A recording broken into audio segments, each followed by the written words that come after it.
Presiden Joko Widodo dan Wakil Presiden Yusuf Kala telah memanggil sejumlah menteri sejak Senin hingga Selasa malam kemarin ke Istana Negara Jakarta. Usai pertemuan dengan para menteri, Jokowi dan JK diketahui masih terus melanjutkan pembicaraan hingga larut malam. JK terlihat baru meninggalkan Istana Negara dan kembali ke kediamannya Selasa malam sekitar pukul 22 waktu Indonesia bagian Barat. Hasil keputusan perbincangan keduanya dikabarkan akan diumumkan pada hari ini. Kemarin malam sejumlah menteri sejak pukul 19 waktu Indonesia bagian Barat dipanggil ke istana. Menteri yang dipanggil diantaranya Menteri Kabinet Pendayagunaan Aparatur Negara Yudi Krisnandi, Menteri Perdagangan Thomas Lembong, Kepala Bappenas Sofyan Djalil, Menteri Energi dan Sumber Daya Mineral Sudirman Said, serta Menteri Perindustrian Saleh Husin.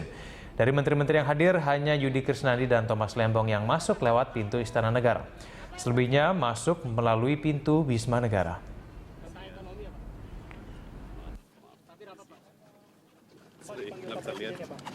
Dipanggilnya via telepon atau surat? Pas mau menteri berarti ya Pak ya? Ya, siapa sedang kabinet ya Pak? Pak tadi Pak Pratik bilang besok. Isu reshuffle kabinet yang saat ini berhembus kencang ditanggapi beragam oleh para menteri. Menurut mereka, reshuffle kabinet merupakan hak prerogatif presiden untuk lebih meningkatkan kinerja pemerintah dalam mewujudkan program kerja. Well, kalau orang bekerja, Pak Presiden kan punya pembantu staf-staf kita. Tentunya ya akan dievaluasi. Kalau yang nggak bisa kerja ya diganti, wajar.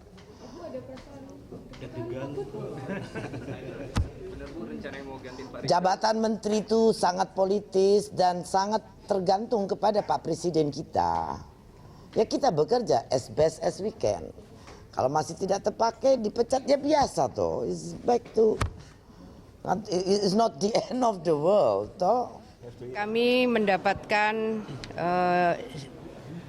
informasi ini dari ADC maupun kami di grup WA Kabinet Kerja untuk tidak meninggalkan Jakarta dari hari Senin kemarin sampai dengan hari Jumat karena sangat mungkin pada minggu ini akan dilakukan sidang Kabinet Paripurna. Ya, kami mengikuti arahan.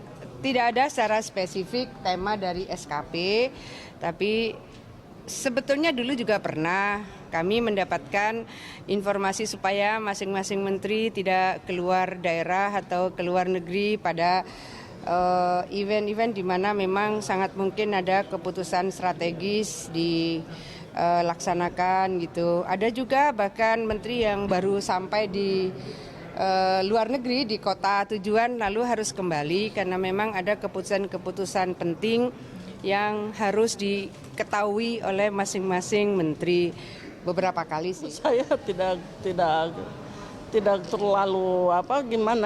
terpengaruh dengan isu ini. Yang penting saya menjalankan tugas seperti biasa yang diminta Pak Presiden seperti sekarang, tetap mengikuti rapat kerja. Kemarin sempat dipanggil Presiden itu untuk pembahasan.